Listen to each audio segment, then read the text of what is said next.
enormously, Father, but we also pray for this government for its right decisions. Give us strength through you and we. Amen. All right. Well, I don't think we have a plane, so I don't think there's much to talk about a plane. Um, and like I said, you just got me tonight. I think the emergency services is the topic, and I figured we'll just kind of continue a little bit of a survival discussion. Was there any updates with Zulu? Nothing that I've been told. Okay. Yeah, it's been a very quiet week. Um, We're still having that prop governor issue, right? And still up north. like I said, I've got zero updates. Like I Okay, haven't sorry. seen, and for some reason I don't have access to AMRAD, so I can't tell what's going on. It's kind of weird, but I haven't gotten any updates about the planes or anything. So in fact, I was trying to reach out to an instructor, and nobody's reaching back. So it's yeah, I'm just in that kind of weird spot too. Um, but like I was saying, so it's emergency services night, so I figured we'd just kind of continue a aircraft survival, what to do after a forced landing, that type of thing. But before we get to it, let's see. First, the only announcement I've really got on the plate is Squadron Day. It's going to be the last Saturday of the month, the 28th, starting at 9 a.m., going till whenever. But pizza will be served at noon. And we're just going to take care of some stuff. Like, we'd moved everything into the offices and stuff like that. So just kind of get everything back into place and moved around and replace some of the ceiling tiles, type of thing. So, it's just, many hands make light work. So, yeah, and hopefully, probably, I guess we can take some garbage out too, get rid of some of these gnats and all that kind of stuff. But yeah, pretty basic stuff. That's the only really announcement I've got. Anybody going to the Wing conference? No, no, not really a discussion. Because I keep meaning to go as well, but it just life happens. So I'm trying to think what else. Yeah, and I know you guys want to present the weekend, right? So I guess before I get into my stuff, if you're ready to do that, sure. All right.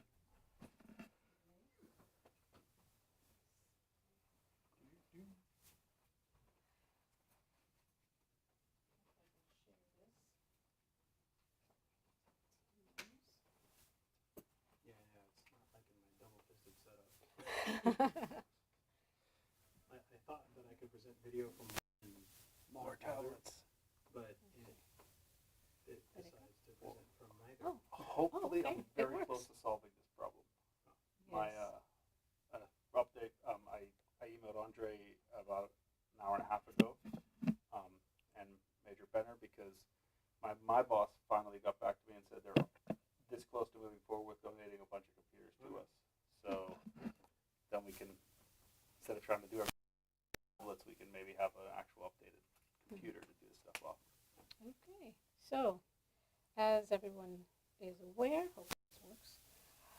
We did the Planes and Treats event on Saturday the 14th, and it was better than we actually expected.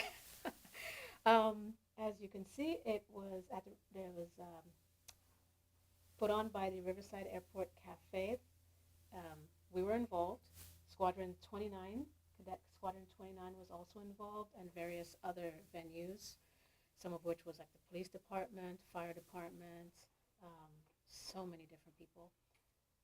About 6,000 people attended. It was a lot. The line for it went. They had a queue zigzagging back and forth right between the terminal building and the airport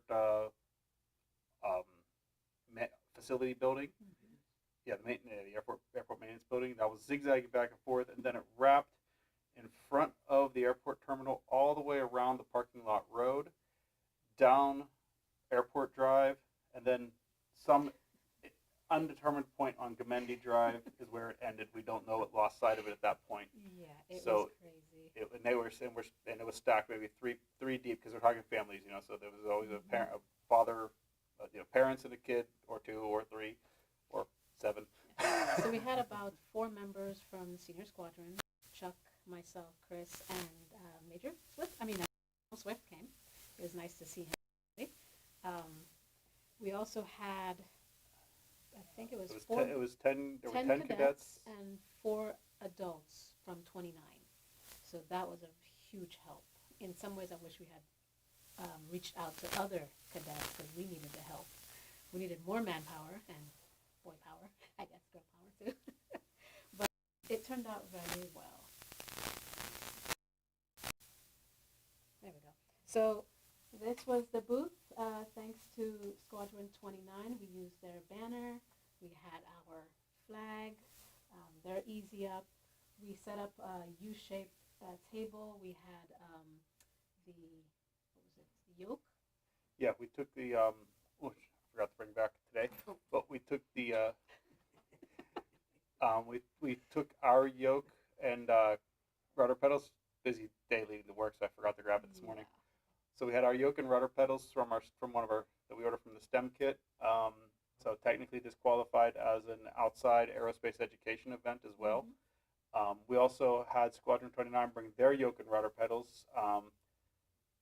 Found out they actually get 2 different types. Like one that we got last year is from one company, and then they had a Logitech model, and I was like, I liked our rudder pedals better. They felt more like an actual plane, Mm-hmm. but their yoke and throttle module was much nicer than ours. So it was a nice little mix to see what the available options were. So you had them both stationed on each side of the table, and then of course our recruitment material in the middle. They had their safety officer did a briefing with the entire group, including the cadets, which was very nice to see. These group of parts of the restaurant. They were having mini pancakes, a DJ, and some other venues. This was another station that the cadets were at to make sure no one went up the stairs to hurt themselves. Or cause the patio to collapse in on itself. Since they just updated it. Can you imagine 1,000 people up there? Not good. This was just a view from the grounds. You see the D-Day bird out there. It was really nice to have that out there. And then another view from another angle. View from the top. I think, Chuck, you took that one, right? I think so. Because that one was a really nice You're the only one that picture. got up there that day, so you Yeah. must be. It looks like Zelda the violin out of Redlands. Oh, yeah. Yeah. When these events actually started, we had a lot of families come up. We were giving out candy. We actually ran out of candy. And we got Amazing. reinforcement candy too. Yeah, They brought still more ran. candy. We still ran out. So we were handing out candies. We were handing out. That's just one of these two. Yeah, pretty much. Yeah, just one. basically we were one. rationing it Yeah, very as tightly, and much it's as- still ran I know. and one. So This is one of the cadets handing out one of our materials. It was great having them because there were so many kids between the ages of 12 to 18 that they were able to discuss the cadet program for Civil Air Patrol. and obviously a lot of parents as well. That too. This is also another nice recruitment. The nice thing about this is where we're standing. Where if you're the person taking this picture, Mhm. the entire line, all 6,000 people that were lined up to go through the trick-or-treating area behind on the flight line, every single one of them had to walk by our booth. Mhm. And so we had great frontage, I guess you could say, for getting our name out there, letting people know. We could see people standing in line. They didn't want to leave the line to find out, but they were, they had to stand there for, sometimes an hour or two on end, just staring at our sign. So that's burned into their brain that Civil Air Patrol exists. And we attribute that to Chuck because he got there first and got our nice spot set up right in front where we needed to be. This was actually the front. This into by the maintenance area going into the airport. That was packed. And it was, That's a central gate, isn't it? yes. Yep. That the airport, the next gen is right behind that AvTech exam, and that's going straight through the gate terminal. Yeah, the east end of the terminal building. And then this one is right where he was talking about, where everybody is literally walking in front of us. I actually stole that from Facebook page. Of course, dogs. They had a Save the Dogs adoption, so I had to put a dog in there. It's very cute. But it was very nice it. This is one of the vendors that was right next to us. This is my favorite. The cute little pie. He literally asked to have one of our cadets, Cadet Willis, and he had his Spec Ops costume on. He was just so adorable. So yeah, Cadet Willis. I had to run in front of them to take a quick picture. It was really cute. So this is about wrapping up towards the end of the night, around 9, 10 o'clock. Everything is slowing down. That's had a wonderful time. They did really well. So when did it start, and when did it end? We got there at 1:30. The event officially started at 4, and although a few people started trickling in a little bit before then, and the official end of the event was 10, but it was mostly wrapping up right about 9. The line to go get, again, the trick-or-treat line in the back, that line got hard cut off at 8, so that they wouldn't, and then the city vehicles or the airport vehicles were actually driving at the end of the line, basically making sure the parade was over. And then, and so we started wrapping up at 9:30 or so when we were done with all those cadets. We started about 9:10, 9:25, wrapped up at 9:30. We want to make sure at least they went home because some of them are as young as 12. So they also had the opportunity to go through the line that everyone else went. So we were able to take some pictures of. This was an RV. Right? That was an RV-7 that was there. 7A. So it was really nice to see. Then we had some decorative planes. Very, very creative, I must admit. Still not exactly sure what that is, but it was a really cool thing. 28, okay. I That's couldn't what it remember. Made was. by North American Aircraft. Oh, The nice. Air Force had a 900 horsepower, the Navy took 1,500 horsepower. One of the- Wow. One of the cadets was like, "That's a Corsair." I'm like, "No, that is Yeah. absolutely not a The Corsair." wings are yeah. I can tell you that I can't tell you what it is, but I know for sure it's So not a the A Corsair. model went to the Air Force with Mhm. 900 horsepower. The B and the C models were basically for the Navy. The C model was used for their first care calls. Oh, wow. Yeah, it was amazing to see it out there. It's just wow. It was a fun airplane to fly. It had a lot of horsepower. And then, of course, the group shots afterwards. Again, it was great to work with 29. Hoping we can get to work with other squadrons. And, so this is our leads page. One was for Cadet Squadron 29, and one was ours. I wasn't expecting very much signatures on ours. We actually got 5 leads, and I emailed all of them and sent them out an email on Monday with information on the next 5, I think it was. Yeah, we gave them the date. We both put together the email, so we gave them the dates of our meeting times up until the 14th, and then I said after that date, Give us a call. give us, reach out to us before you try to come down because we might be on holiday break. Haven't had that announced, scheduled nailed down yet. So I'm hoping they'll, we get some. A couple of them seem very enthusiastic. One gentleman goes to RFA here, and so he already has gate access. So that's a nice bonus. So we don't have to try to usher him into the gate. And then we had a lot of on the cadet side too, so it was a really good turnout. So I it must kind admit. of 4 and 1 out of 5, 4 for adults, and then 1 for the cadets. Close. Sorry?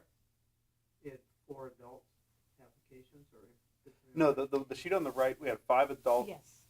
Adults express interest by giving us the information. We had another 3 or 4 that took pamphlets and but didn't want to give us their information, which is not unusual. Most cases. Actually, probably have more than 3 or 4, but at least 3 or 4 that we talked to in depth, Yes. and then a bunch more that just took pamphlets. But it was that was good. Yeah. and then of course, things we want to work on in the future, of course, is reach out to the cafe owner a little bit earlier for the next events. Which I've already done. Yeah. Because I know she's planning to do this next year, but we want to at least start the planning earlier. Get more squadrons involved, like Flaybob or Chino, of course, Corona again, just so that we can have more cadets if they're available. And of course, working on procuring a banner for ourselves as well as an easy up, because when they had to leave, they had to, of course, take down their banner, and then we didn't really have very much except our presence. But I heard we can discuss that with Terry Pratt, if I remember correctly. So I'm going to reach out to him with an email. Also, continue relationship with the cafe owner. in order to open up opportunities to have like a cap table in the restaurant. The waiting area is in the terminal, so I'm hoping that we could, I don't know how often, if anyone's available, we can set up a table or whatever in the terminal, have materials there. One of the things that I'm really hoping to do is, again, I mentioned earlier the computer donation we're trying to procure. Once we get that, I'm hoping that we can use that yoke and rudder pedals that we have. Take one of those laptops, get the simulator running on it, and set it up out in the terminal on one of these days, and just, you know, while on a Saturday, while the restaurant is packed and has overflow, and have the, you know, kids and dads come over to our simulator and get their hands on it and just, you know, fly the sim and have fun, and sell it. We could sell it on cap the whole time they're trying to land a plane in the simulator. Well, the best weekend is the last Saturday of the month, because that is the Riverside Airport display day. But just in general, you know, the cafe is jumping it all every weekend. So, but that's It used to be open till 7 o'clock at night, and they closed down at 2. But yeah, that's kind of our plans. As I mentioned, you know, I already talked to the owner on Facebook and said, you know, next year we'll get in touch with you guys earlier. Let's communicate earlier so that we can At least get a plan. get more stuff involved. One of the things was we weren't able to. We obviously we don't have a plane now, but we weren't able to secure a spot for a plane area, and so even if we could have provided a plane, they didn't have any space left for one. But we started talking to them, so it would be that we could get whatever plane we have. If we hopefully we'll have one next October, then get that on display there, and so we could actually have multiple presents. We have the presents on the flight line, and we have a presence out in the vendor booth area, so that we could be even more visible, and then everybody see that, ooh, what's that red, white, and blue plane? And then they, you know, so there's that's one of the hopes we're going for the future. And again, the cafe owner and I already said, she's already, yeah, we definitely need to talk about this earlier. And it's one of those things that this is only the second year they've been doing this, and both times it's exceeded their expectations big time. I mean, the first year they ran out of candy. They had people in line for hours, and then got mad because they had to shut the line down. They didn't have any more candy to give out. This year they had plenty of candy, because when we went through the line, literally dumping entire buckets of candy in our bags because we were the last group of people through. So our cadets are probably on a sugar high for a week or so. You know, the other thing, if you got excess